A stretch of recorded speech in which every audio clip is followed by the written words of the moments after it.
What's going on, SC430 community? My name is Henry. Today's video, got another SC430 installation walkthrough. So right now I have the hood propped up, as you can see, and the car on jacks. This is a 2005 Lexus SC430 Pebble Beach edition, number 111, with 202,000 miles on the odometer, with 215 to 220,000 miles on the engine. So with the engine being replaced, you can tell from just that, this car has been driven a lot and has been through quite a bit. This SC is not mine. It belongs to someone else in the club of Arizona. His name is Mike. This is kind of his daily car.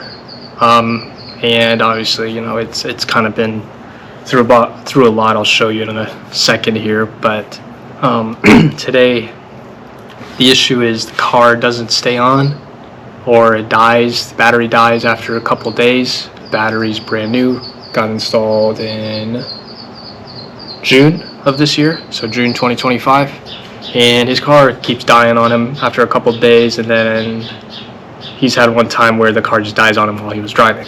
So, and then also there's the battery light on the dash. So, just from those kind of symptoms, the issue is going to be the alternator. That means it's not charging properly. So, from just doing an inspection on it before I decided to take this job and fixing his Pebble Beach here, found out the power steering fluid from the reservoir to the pump, the hose, is most likely cracked somewhere, so it's leaking onto the alternator, which is making the alternator eventually die. Common issue with the SC430s and this engine in particular, so any GS430s, LS430s, things like that. And I think it's kind of a common thing for Toyota vehicles in general. Don't quote me on that, but I'm pretty sure it's pretty similar, because I think I had that issue with my Honda Accord back when I used to have that car. So basically today I'm going to show you how to swap out the alternator and obviously fix that hose by probably most likely replacing it. Customer did buy a replacement hose and an alternator, so we're going to be swapping that out, and I'll show you how to do all that. And there's also a potential coolant leak somewhere, because it smells really bad of coolant, and there's like the white staining everywhere in the car, and the radiator's new, so that means probably got a crappy radiator somewhere, or just got a faulty one.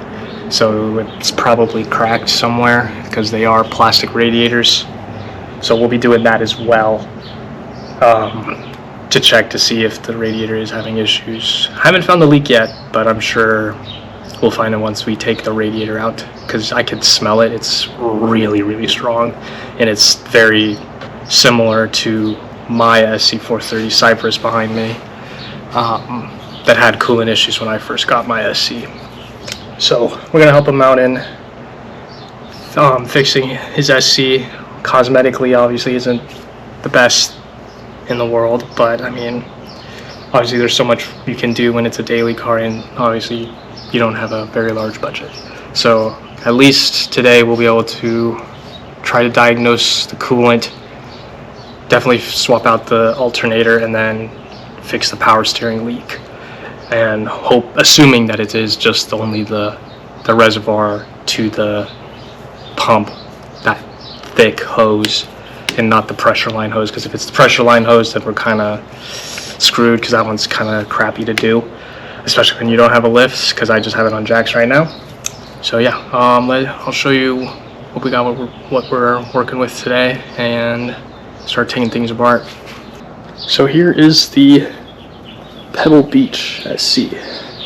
So you can tell there is some, I did wash the car for the customer to see everything, you know, in its cleanest form. there is a bunch of the coolant kind of staining the car because I couldn't even get it off. So it requires more scrubbing. I did not do that. Got some paint fade here, headlight fade. It doesn't look that bad on camera, but it's really yellow. This one's fine. So this one's replaced. As you can see, coolant stain all right here. So you know, if it's white, if you see a white stain in the car, it's coolant, probably. Especially if it's on here, because it was all coolant here. Looks like the coolant is still pretty warm, so I'll have to wait a little bit before you can drain it and move on without accidentally bursting it, because it is pressured. You can see the power steering is a little low. It's very low actually. It's almost at the minimum line, and it's probably hard to see on camera that it is leaking a little bit. So it is causing some issues here. So once we take it out, I'll show you more in detail.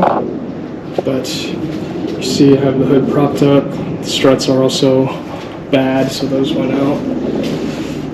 Each beautiful red interior. Not too bad for 200,000 miles. There is a lot of sun fade. It might be hard to see on camera, but it feels like someone, maybe the previous owner or something, they sanded this thinking they would repaint the hood, and they never did, because you could see the fade right here, because it looks like they didn't like tape it up when they were sanding it, so it's all like smoothed out, but then over here it's all fine paint. So I'm thinking that it's sanded ready for painting, but they never painted it. So yeah, to get really started with getting to the alternator and that power steering pump and that whole assembly going on with the hose and stuff, it's going to be, obviously where the reservoir is, it's going to be somewhere right in this area, all the way down there. So I do have the car jacked up just in case I need to get underneath the car if it's a little bit easier, and to figure out any other leaks and stuff, because I'm going to be doing an inspection for Mike today to make sure his SC is doing alright, but we obviously have some issues. So obviously we'll show you how to take the radiator out just in case I need to swap it out, but it's pretty simple. After you let it cool down, you drain it out, then you got a bunch of 10s everywhere, and then eventually just kind of rips it out. Besides underneath the car by the, I can't remember, but there is a line down there that isn't for coolant. I can't remember if it's oil or transmission oil, but it also cools that as well down there. And then we have to take out the air intake stuff, right? So things like that. So yeah, so we'll get started by just disassembling what we can, and then we're gonna have to wait till the engine cools down more. Forgot to mention, if you want to know how to check to know if your battery is good or if the alternator is failing before you even just look at inside the engine bay, you can always check the battery, get yourself a multimeter or voltmeter or whatever you want to call it, as long as it can read voltage. I'm gonna turn this on. Black to black, red to red. It's okay if you accidentally swap it the other way. It'll just pop up as a negative value on your voltmeter or multimeter. So right now we're reading 11.93 volts. These car batteries are 12 volts, and so that means it's pretty low, because usually when the alternator's charging and when the car's running, you're gonna want to be around the 13-14 volt range. But anything, once you start getting into the 12s or even the lower 12s, that means your battery is dying. So keep that in mind. So usually batteries will last you, depending on how much you drive it, 2 to 3 years. So for this guy's SC, he put it in June 2025, and it's already under 12 volts, so that's obviously not good. So we want to, that should give you like an indicator of, oh, this is a brand new battery, why is it dying already? Now, The SC does sometimes have a power drainage issue. That's not always going to be the alternator's fault. That could be a number of other things electronically, but we're not going to be going into that today in this video, just because I already know that it's 100% the alternator. So we're going to be swapping that out. So for tools, we're most likely just going to need only kind of 10s. I believe we might need a 12 and a 14 wrench, maybe, but that's only for the bottom part of the radiator, because I think that's what you're gonna need. But I have an adjustable wrench, so that's what I'm just gonna use for now, because I don't have all my stuff here, because I just moved into this house, so I don't have all my tools. Let's see, what else do we need? We do need a 14, I believe, or 16 again, to get the belt off of the car. But yeah, otherwise, other than that, it's just kind of a messy job to do, but it's not like super obnoxious compared to the other things that you would have to do for this car. So we'll do him a favor doing all that stuff for him, obviously for a lot cheaper than if you were to take it to a Lexus mechanic or some other local mechanic shop, because obviously those are companies, so they got to pay their employees, you know, pay for the parts, pay for all that junk, so they charge a lot to do jobs, especially for this car. So if you guys are in Arizona and have an SC430 and you don't want to spend so much on a mechanic that might screw up all your stuff inside the car, because it has happened. I get a lot of times when I'm working on other people's SC that someone has worked on the car before me, so I can tell that right off the bat that they installed something wrong, or they broke something without telling the customer, things like that. In most cases, I end up finding something. So I do recommend taking it to me, not to promote myself or anything, as much as I want it, right? I love meeting a lot of you guys, and obviously I need the money, but I do really like working on these cars, so, and I know it almost front to back pretty much.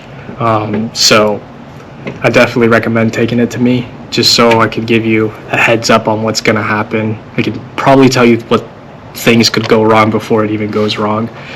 But for example, just looking at right now, got a tag here for the timing belt replacement at 114,000 miles. This thing's at 200, so it's probably about time, but we'll see. You never know, this might be just an old tag, so we'll find out once I take the belt off. But yeah, enough of that promoting junk.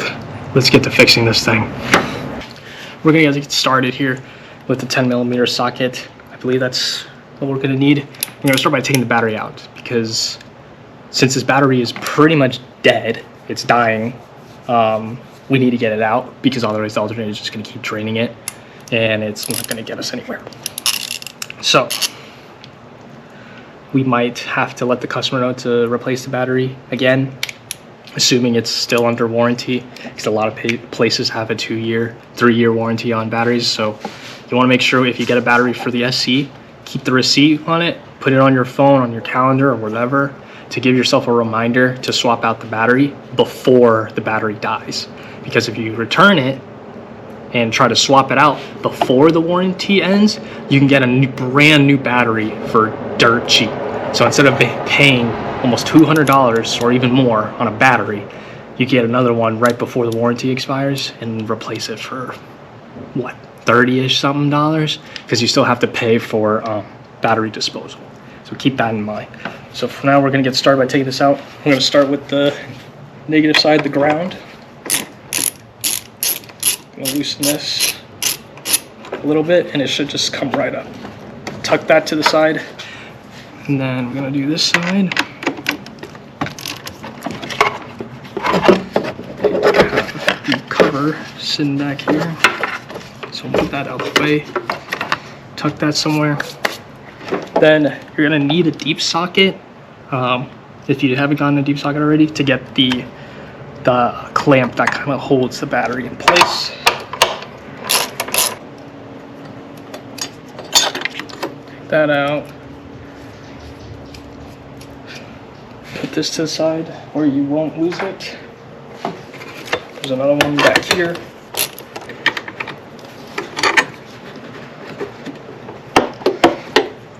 So this to the side. And then from there, you can pull the battery out. Some batteries have the handle, so carried by the handle. And then when you place this down somewhere, make sure it's not actually on the ground. You want to put it on top of something, because if it's on the ground, it's grounded for the battery, so the battery's going to die. So for me, I typically usually get just a plank of wood and just slap it on it, and it should be fine. Which is probably what I'm going to end up needing to grab, because I don't think I have one. Actually, I have somewhere to place it, so. But make sure you just have it, I guess, elevated on something and not completely on the ground.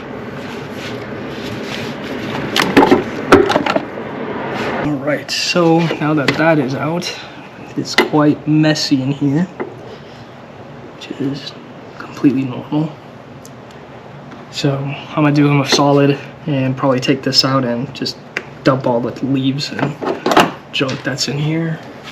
Grab yourself an extension. There's going to be 3 10 mils. So one's going to be at the very top on the right side,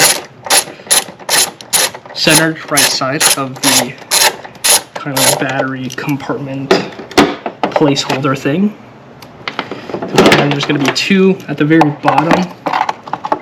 So we're going to try to find it under all this. Take this out. It's a good thing to note also, this part I'm taking out does have a drain hole. So obviously if you have like leaves and stuff in here, it's going to pile up and it's going to clog up the drain hole. So we might as well do this to make sure those drain holes are functioning and cleaning it up. Anyways, so if it does for whatever reason get water in here from like washing your car or something, it won't just puddle up in here.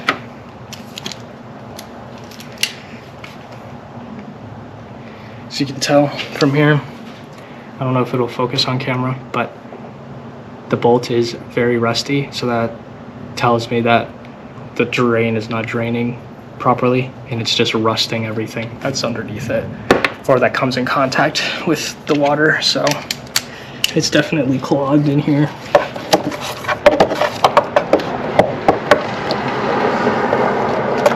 Okay, it looks like there's only 2 bolts. I thought there was 3, but I guess there's 2. So let's pull this guy out. Make sure you open up the plastic fasteners that hold the terminals. This one doesn't have it because it's all rusted out. So yeah, it's pretty dusty in there, so let's clean that up.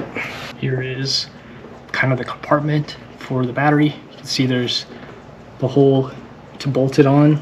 This one is missing one because there's supposed to be 3. So you can see 1, 2, 3, and then there is an extra hole on this side. You can tell at the very bottom, right next to where the bolt would go, that's the drain hole. Super tiny, because it's supposed to just drain, you know, the water and whatever. So it was very mucky and there's like dirt. So cleaned it all up now. So this should drain properly now when needed.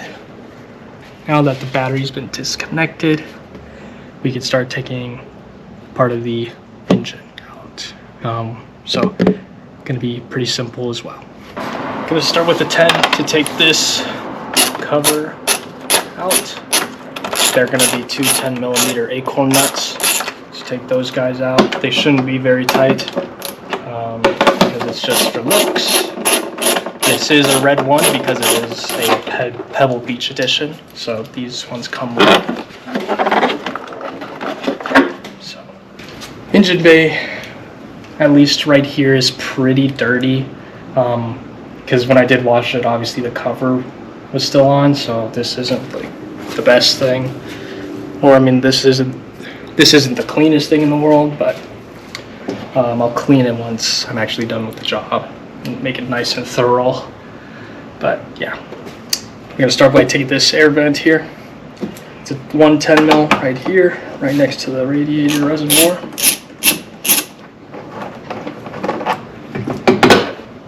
So should just come right out after you take that one piece.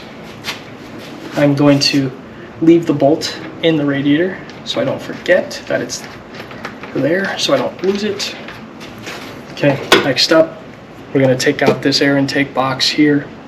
It's going to be a 10 mil for the hose clamp. Don't have to loosen it that much, but enough so that you can basically wobble this guy out. We're going to unplug this guy. There is a push tab here. This one, it clearly has been tampered with because someone has been here, because it's snapped here. The piece just fell down. And then there is the push tab that holds the clip down is completely gone. So I'm sure if I just pull on it, it'll just come out probably. Yep, see? So that's not good. So if that ever comes loose while you're driving, I don't know what's gonna happen, but I would assume the engine would just shut itself off. So next up, there's gonna be some clips for this guys. So there's a clip right here, clip here, and two here. And then once you take it out, you want to make sure you kind of sift it out there smoothly, because you don't want to rip this, because that is rubber. Take this cover off. Kind of get this out, comes out nice, and this can come out. This is pretty convenient. Air filter actually has written on here when it was replaced, September 2023. That is, in my opinion, way overdue. Depending, especially if it's a daily driver. Yep, pretty dusty. It's about time to swap this guy out. I don't change mine that often because I don't drive mine in the summer, so a lot of that dust isn't going to pile up on the filter. So I replace mine maybe every few years, but for a daily, you want, especially in Arizona, you want to swap it out, I say, every year-ish. So probably a good time to swap this guy out at some point. We'll let the customer know about that. Okay, so to take this guy out, I'm gonna need a extension. This one's, I can tell they did it wrong, but there's one right there. They might have broken it or something. There's one right here. I don't know if it shows it on camera, but I'm kind of pointing at it. And then you got one right here. And I think the whole thing should just come out right. Super easy.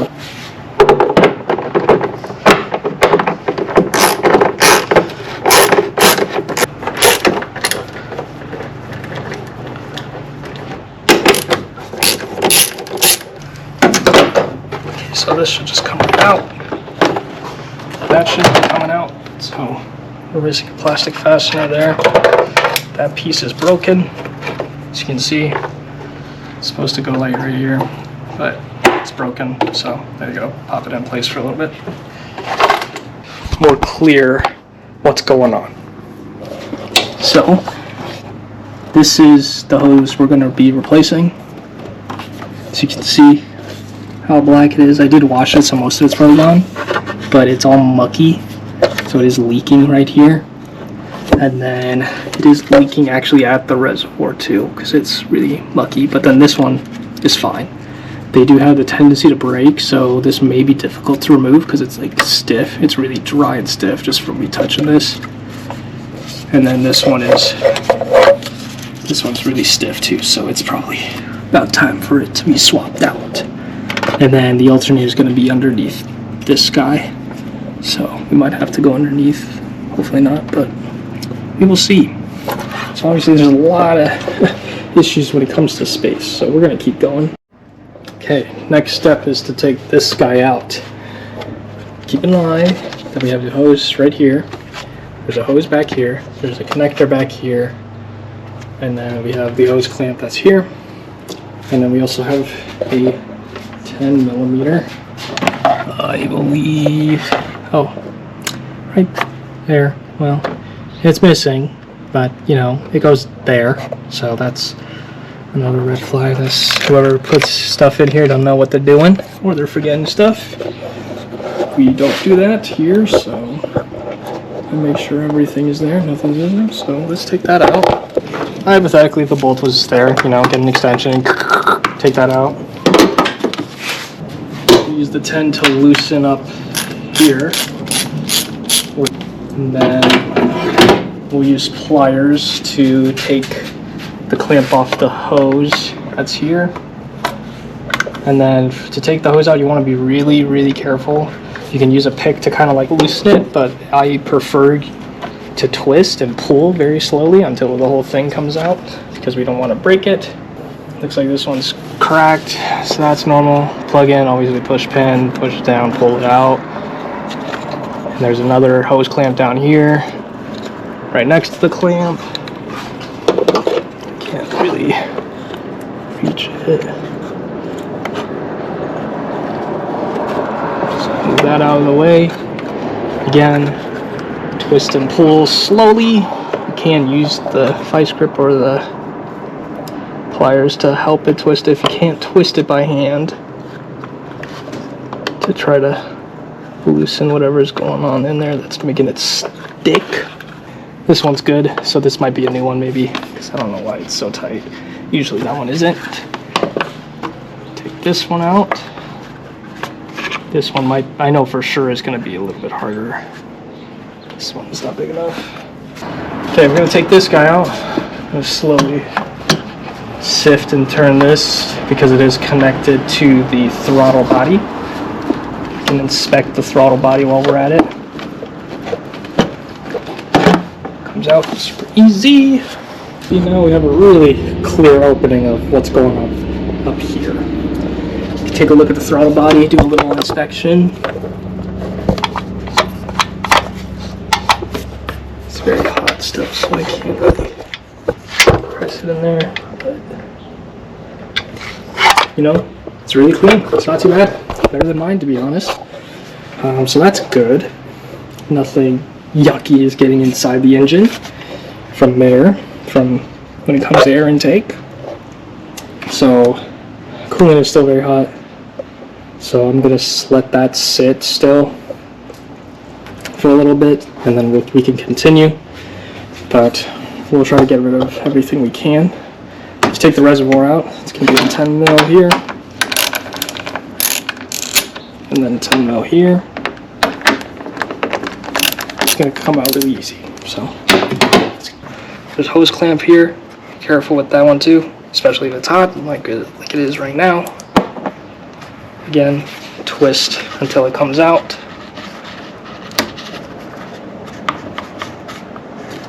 And then be careful because it is filled with coolant.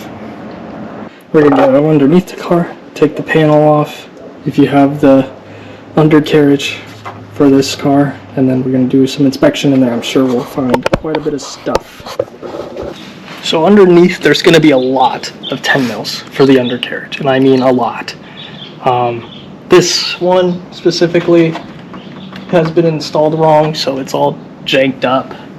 And from the weight of all the liquid and stuff, this does scrape up against the floor, and it's covered in, looks like oil. So it has had a history of oil leaks, it appears, because it's pretty damn mucky down here. But, and it's so broken here. So let's take these out. When it comes to the amount of 10s that's down here, it could be around 20-ish. It's quite a bit, but most SCs I've worked on that has had an undercarriage, more than half, or I would say more than half, but about half of the bolts that should be down here are all gone because they probably fell off. So just keep that in mind when you're taking it off or installing a new one. Make sure you have hardware, because they're all just 10 millimeter screws and there should be no bolts in here. But if we run into bolts, that means they replaced it with something else.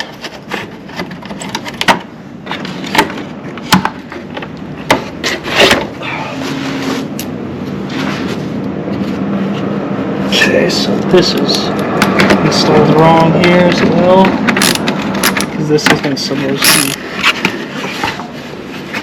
to just from looking underneath here, besides those being installed incorrectly, as you can see, they left the screw in, didn't put it in correct, so it's just sitting here for no reason. So we'll correct that. Okay, so just from looking down here, I still can't tell if there's a coolant leak. But there definitely is, just from the smell. So I'll check the cap on the engine that you can drain the coolant straight out of the engine bay, so I'll check that too. But right now it's just super nasty down here. So now that I'm under the SC, I did do some cleanup in here. The flashlight here, it was very mucky, as you can see. There's still a lot of buildup going on right here, but for the oil pan, at least I cleaned that up, so you can actually tell if it's leaking or not. It's still drying a little bit, but I used some degreaser, engine degreaser, and then parts cleaner, and then used a rag and kind of cleaned up as much as I could, especially up in here. So this is the alternator right here, and then the power steering is just above it. So when the power steering is leaking, it'll come down, obviously on the alternator, so it'll damage it. So I cleaned up some of the wiring and hoses down here, or at least tried to. But you could see where my light is flashed on directly, that plastic black piece right there. That you can see there's some drops coming down from that. That's from me cleaning, but it could be power steering leaking. It could be even this right here that it's connected to. That could also be leaking. It's hard to tell because I just cleaned it, so we're gonna have to just let it sit and see if it goes through and see if it starts leaking again. But for now, just letting things, dry up. But I think the next step for now would be to finally start doing the radiator, draining the coolant. Now that it's cooled down, it's the next day, so I'll show you how to do that in a sec once I dry this up a little bit so I can check on it later. Okay, so for draining the radiator, I did open the cap at the top, but to drain it, we'll see this guy right here. There's a little hose right here. Usually there's another hose connected to it that kind of goes down a little bit. This one is missing. That's fine. You just want to release that, and then it'll eventually come out down this, or even you can release this all the way and just have it go all the way out. It's currently linking on V, but basically you just gotta untwist that and it'll come right out. Loosen this counterclockwise, and it should start slowly coming out. If not, it's gonna come out of the hose at the top, so I have to put this down, otherwise I'm going to miss. See, there it goes, comes around now.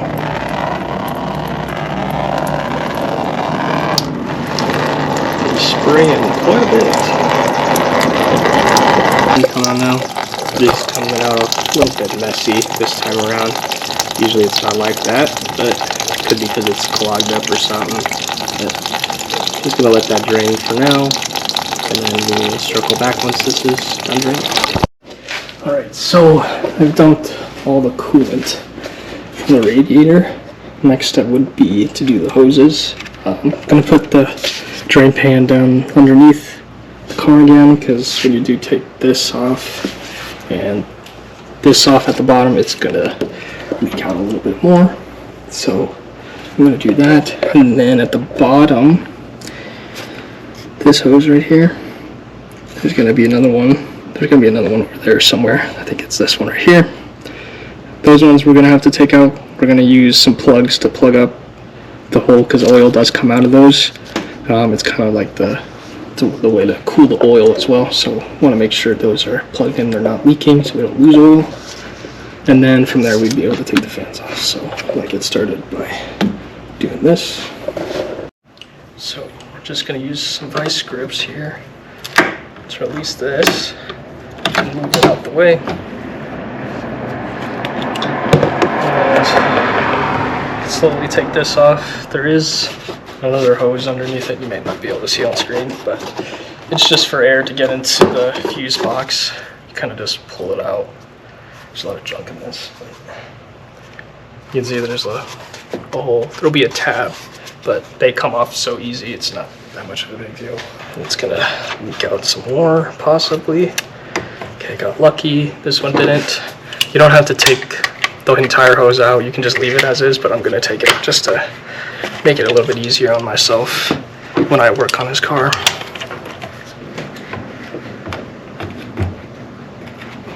Okay, cool.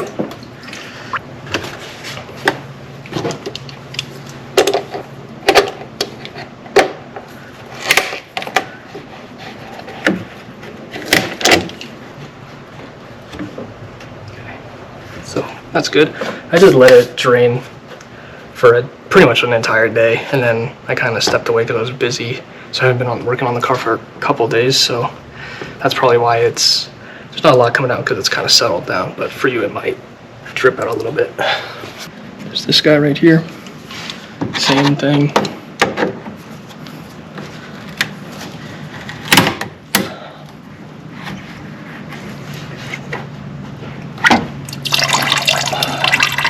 See, there's still some in there that splashed on my face. Yep. So then we have the oil. These ones, the clamps for it kind of suck, so you want to be careful with those. And then get something to plug it up. You could use a bolt that's big enough that fits in there. I have this guy that I got from Harbor Freight. Just silicone rubber plugs, so hopefully these plugs will work and they will fit in the hole. So I'm gonna try to see which one I can use. Probably a 3/8 inch. It's in parentheses 10 millimeters, so I'm assuming that will work. If not, I can go up to the 1/2 inch, the 13 millimeter. That should be plenty. So let me open this up. Okay, so I grabbed a 10 mil and a 13 mil to see which one fits, because I honestly don't know what will fit, because I don't remember the diameter of the hole, just so it doesn't drip on me so much. I'm gonna move this out of the way. So the oil one's gonna get pretty messy, probably, so keep that in mind. So we're gonna try to move this clip, or this clamp I mean. Obviously get the plug in as fast as you can. So, twist this guy up. I'm gonna try to do the 13 mil, honestly. I'm not gonna even go for the 10. So just keep twisting and pulling. It'll slowly come out. Don't do too hard, otherwise you're gonna get sprayed. You're gonna get oil all over yourself. Make sure you have something underneath the car too. I have spare carpet from remodeling a house, and I've kept the carpet to use for this, so I'm just gonna let it spill on the carpet, and then I can just toss it when I'm done. Yeah, it's gonna be a 10. It does not fit.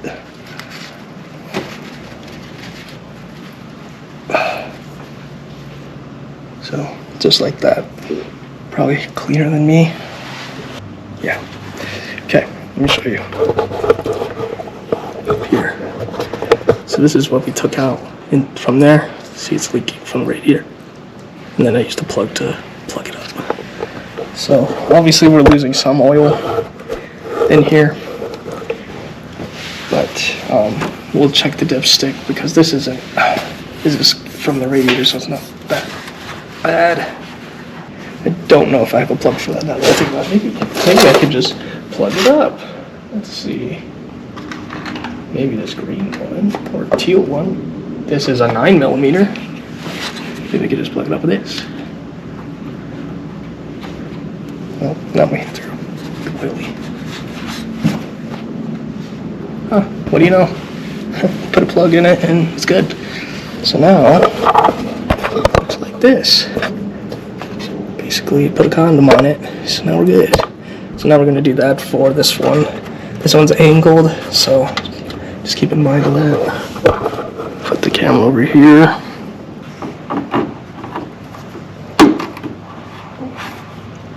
Put out the way. Twist.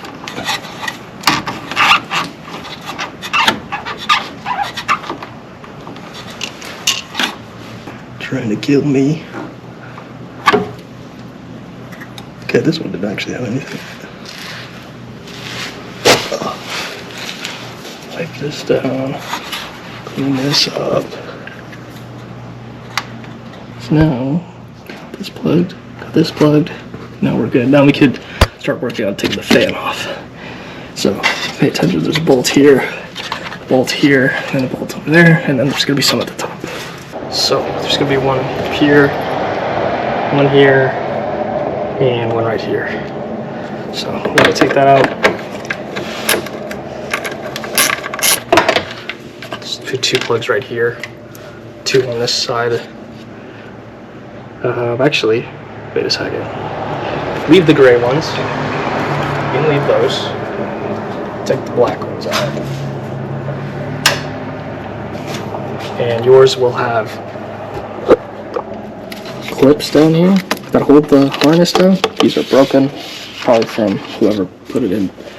It was not delicate enough and they all snapped, so we want to make sure that the wiring harness doesn't touch the fan or the belt, otherwise will break. There you go. Screw out this out of the way.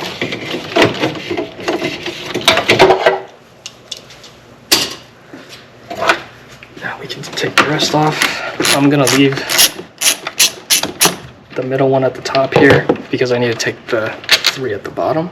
So I'll take those out. Bolt out. You could basically just pull it out. So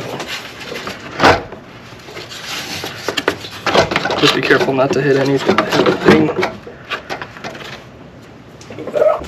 Now we have the radiator. It's going to be just the 2 bolts on the side that anchor it down, and then it just comes right out.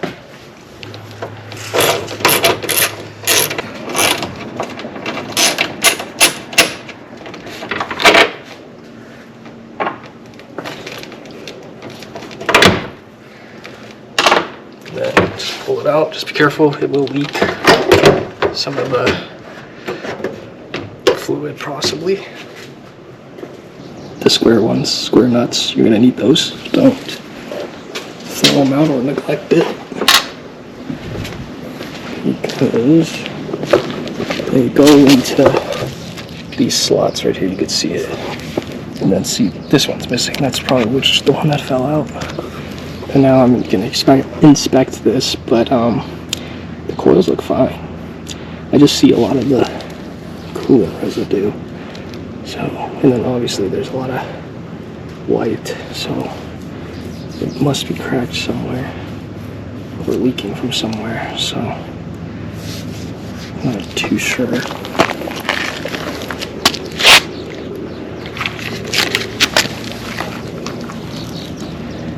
Yeah, they look fine to me, but you can see it's staining weird. The top looks fine. So, not sure. Hopefully it was just like a coolant spill and they just never cleaned it, but hopefully that's our best guess, right? So I'm gonna flip it back this side because it's all dirty. And I'm gonna wash that and then get back to showing you how to actually get to the alternator here. But we need to also take the belt off, so let's do that. Alright, next up is to take the belt off. Pay attention to this pulley right here. This is the belt tensioner. Make sure it's the belt nice and tight and doesn't come loose. As you can see, it's not supposed to be super loose. Do keep an eye on how the belt loops around in between all the pulleys. So I'll leave this for a few seconds so you can see. Don't forget, in the case that your hood doesn't say it, because it also should say it right there. Keep that in mind. So, put this in here. Try to do this with one hand. Should be the other way. See, and then the belt comes off, loose, and then you can pull it out. So I'm gonna pull that off, and then from there, then you can start to take the alternator out, and then obviously fix this hose problem as well.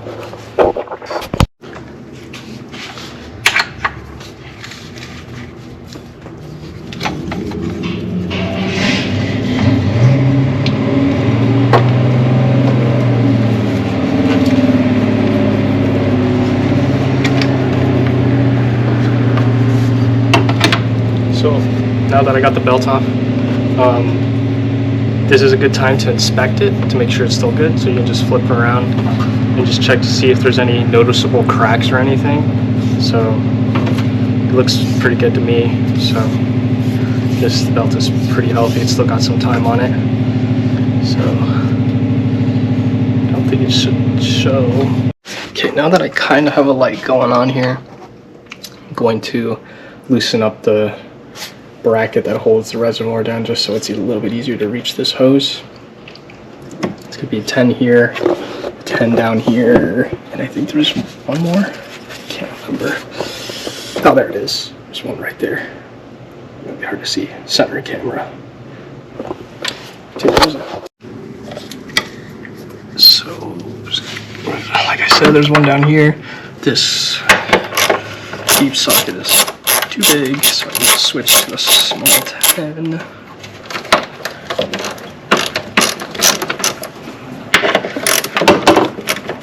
If I can even reach it back there. It's not in a great spot.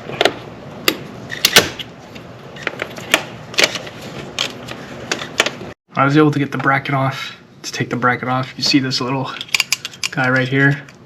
There it is. The bottom, you want to pull it out basically and then go down and it should come out. So keep that in mind if you want to try to take it out. Well, that kind of goes to show that reservoir hose needed to be replaced, because I was just turning it, trying to, you know, get a better angle to get the clamp off, and it completely ripped the hose and it just started pouring out and making a mess everywhere that I just cleaned. So, you know, it is what it is. It's part of dealing with these hoses when they dry up, because it's made out of rubber. So I'm just gonna rip the band-aid off and then try to. Okay, so I was able to get it out. It did take a lot. I'll show on screen the aftermath of taking out the reservoir to pump hose. It did dry up really bad and it was very stiff, so taking it apart I basically had to just destroy it. So you can see this hose is snapped right here. It did break from trying to bend it and pull it out. It's very stiff, so we want to be careful not to break this piece. I unfortunately broke it, but I still have some wiggle room to maybe. So it is long enough, so I'm going to try when I put it back together to see if it still works, because if you have to replace it, you have to take pretty much the whole pressure line out because it's connected to that one, so that one's going to suck if we have to replace it. Next up is to take the pulley out. So either use an impact. I have an old school way of doing it, using the air compressor because I don't have the other one that takes battery. So basically you can use the tool to basically hold the pulley in place, and then you could use a long ratchet and a 17mm socket to break it loose. Using this is fine, but you do have to be careful with the teeth right here. There is a possibility you might damage the actual teeth from the pulley, and you don't want to do that, otherwise it'll shred the pulley. So I'm going to avoid that by trying to use the impact here. Hopefully this will get it out, but we only are just getting this pulley out just so we have space. Okay, so looks like I'm gonna have to use that and then go a little bit stronger on the impact.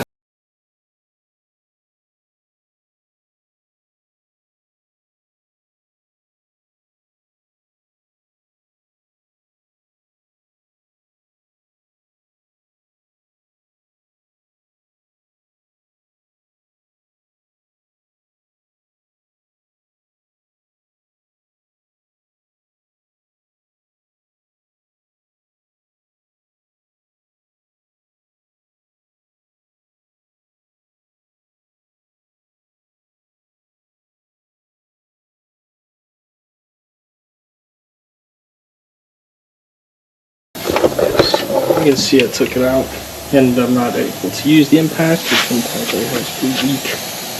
Here it is. Gotta keep an eye, since we did use that, there is a chance it did ding the pulley. So you can see it on camera a little bit. See how there's a little bit. So it's not too bad, so we are still able to use it. We're just gonna have to sand it a little bit using a file, just to make sure that this little rigid part doesn't cut the pulley potentially. So no problem with that. It's kind of just a thing, unless you actually have a proper, thing to hold the pulley down. This is just what I have. Obviously I'm gonna get something better, so I don't have to do this every single time, but it is what it is. But next up, we're going to remove the alternator finally. So in here, there's going to be this guy here, this guy here, there's going to be a guy down here, and then there's a ground, and then there's probably some wiring behind somewhere to also unplug. So we're going to get started by doing that.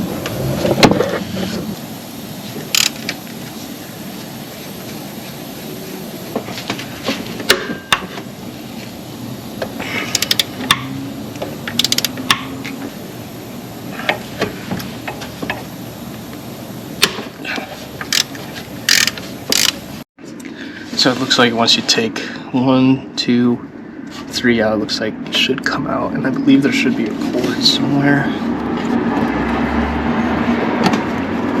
So just be careful taking it out. Yeah, there is a cord, so I'm gonna put it back on for a second, just so I can see it. Probably will have to take that bolt out probably. There is a plug. It's on the back. It's right here. This one right here. I believe you could just unplug that once you actually pull it out.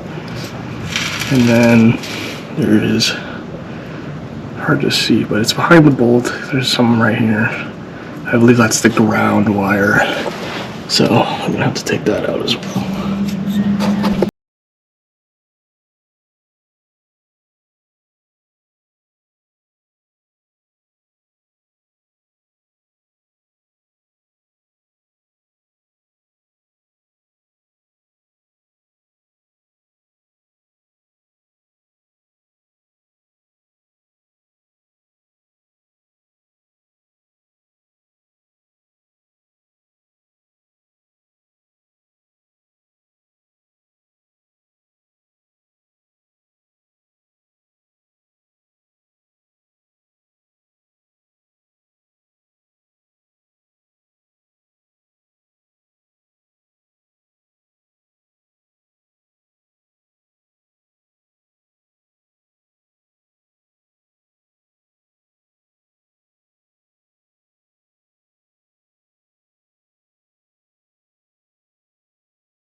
Drift through the fire,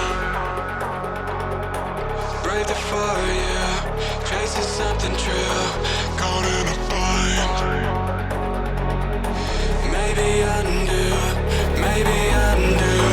'Cause when every chord felt deaf and the silence could be better, every motion falling flat. Had to leave you. Now you're tired, pulling me back like a fool to put you to work. With the pain you left still fresh, I can heal you. I can heal you.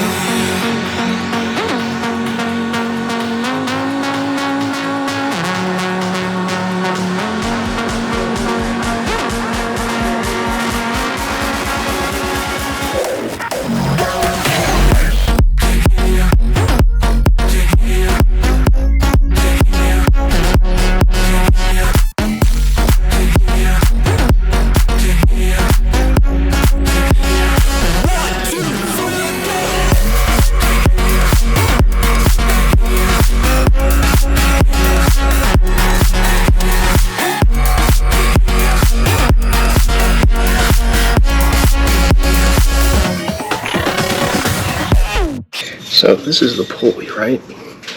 Got the grooves a little bit here. Might be harder. Maybe it's better on camera. You can see a little bit, but you can use the file here. Basically, file in between the teeth to make sure it's not sharp on the edges. Otherwise, it will cut the belt. The top one, you can sand it a little bit, or file it a little bit, but you don't have to do it too much. I already did it, but I'm going to do it one more time just to make sure.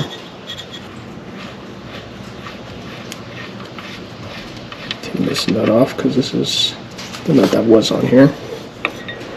Obviously, you want to double check, triple check, make sure the bolts and nuts are in and everything's plugged in to the alternator. That's why you saw me kind of like wobble it to make sure, do a shake check to make sure it doesn't move. And then underneath I checked several times to make sure that I put the ground wire nut on and the connector back in. The connector did break, so just from me trying to push it down to pull it out, it immediately snapped. That kind of is just normal for the age of this engine in particular, because it's at 220 something thousand miles potentially, and it's a junkyard engine, so it's probably been through a little bit. Alright, so pulling the pulley back on, make sure you put it on the right way. Luckily there's a marker here, so pretty obvious. And I mean, if I pull it out, let's see.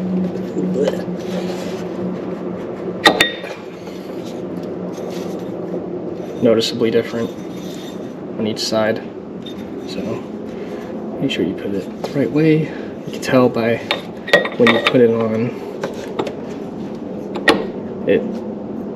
the pulley, you know, is parallel with everything else, and the belt would feed perfectly on it. So put this back on. I believe this is a 17. We can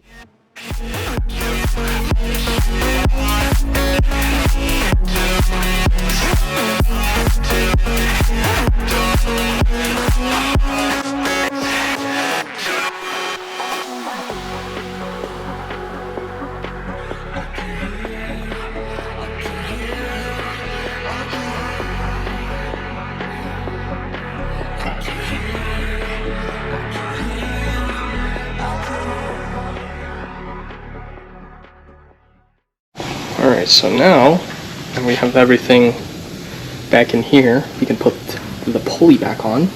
Make sure you follow this. So you know how to put the pulley back on. And use the proper tool to move the belt tensioner. I personally don't have it memorized, so I am also looking at the diagram to make sure I do it right. Make sure it goes into the teeth as well. Make sure it's not hanging off loosely, because that would not be good. is not very convenient at all.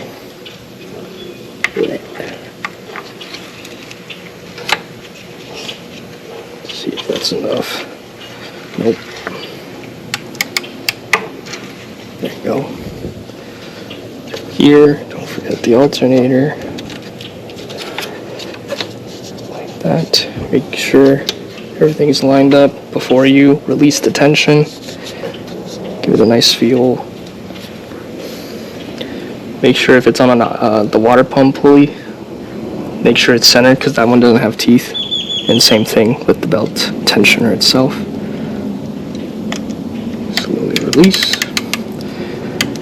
Take it out. Do a check. Make sure it's nice and tight. It's in between the teeth as it should. On the water pump pulley, nice and centered. The idler pulley, nice and centered. You can move it a little bit if you need to. It will eventually correct itself, but I don't like risking that. So make sure it's nice and put on correctly. So now we're good here. So now let's put the reservoir back. This one may be a little finicky to do because I did end up damaging it. But we will see if I can still get it to work because the hose is pretty long. It should go like this on here, like so. So we're gonna use the new clamps because the old ones sucked.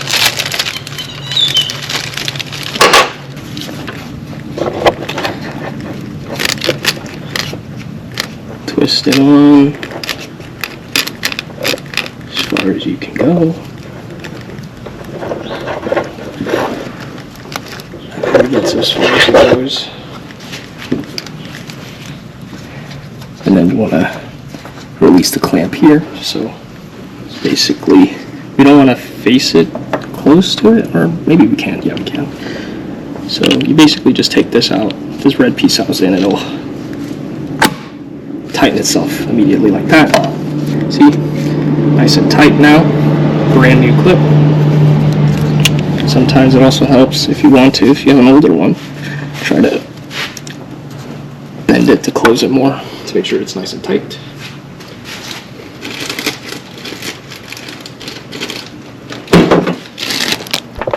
Here is the part number for that clip specifically, if you are looking for it. Put that on first, because that's the problem child. I probably should put the clip on for that as well.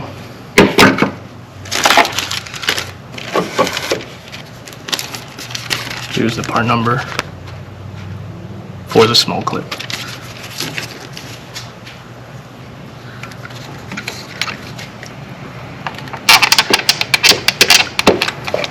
Put the other one on too. Don't forget to put the clip. It's easier to put the clip on now and then pull the tab thing out to tighten it, so you don't have to worry about using a vice grip to hold it open. Pull that out. Watch your fingers.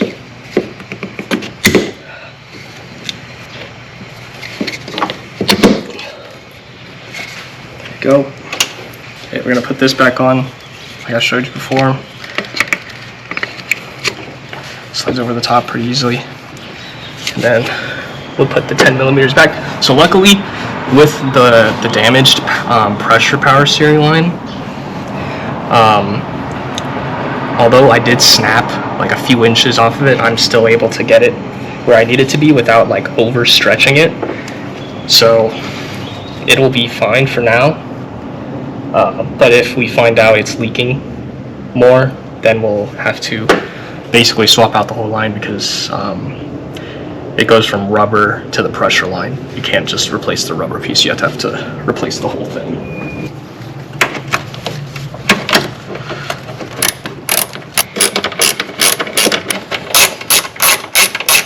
From here you can put power steering fluid back in if you really want to right now.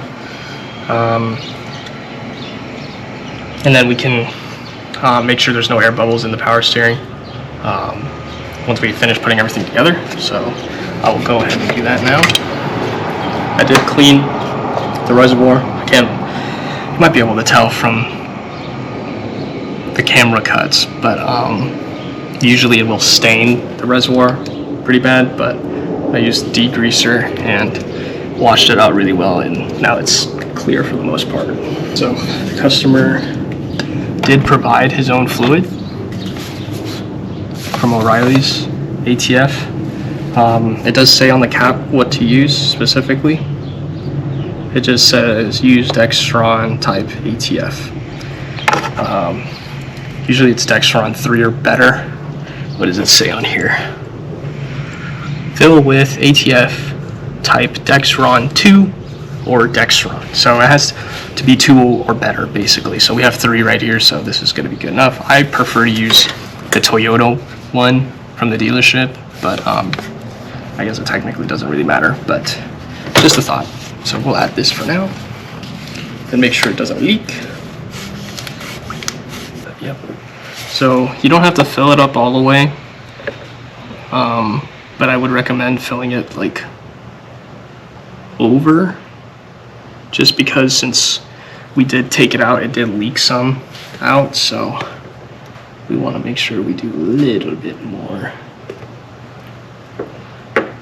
So I'm gonna leave it like that because we're gonna have to add more later. Let's see what level. So I just went a little bit over the cold max and about halfway through the hot level. So that should be fine, because once it pulls out all the air bubbles, it will go down a little bit more. And then once the engine gets hot enough, this level will eventually level out and wouldn't like pull so much power steering fluid, and then you could top it off. So for now I'm gonna close it so nothing accidentally gets in it, like that.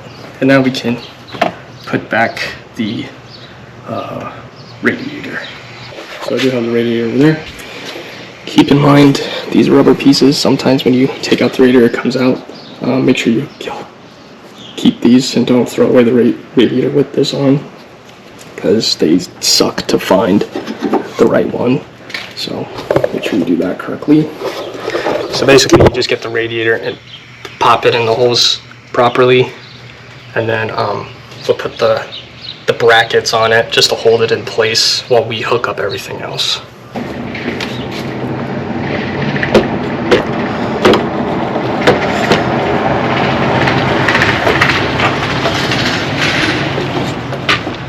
Put the bracket on.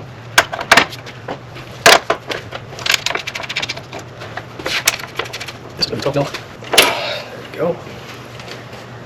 So now we can plug it in. Oh, it's still leaking a little bit of coolant, that's fine. Next we want to put in, I think it would be easier to put the fan in first before putting the radiator in, but whatever, too late.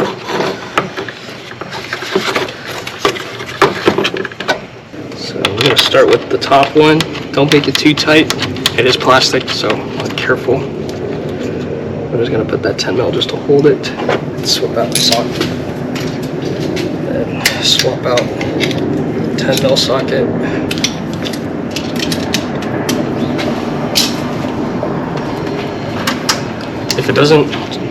If the bolt doesn't go in, make sure you find the square ones. Like I said earlier, when I was taking it out, one fell out, so make sure you have those.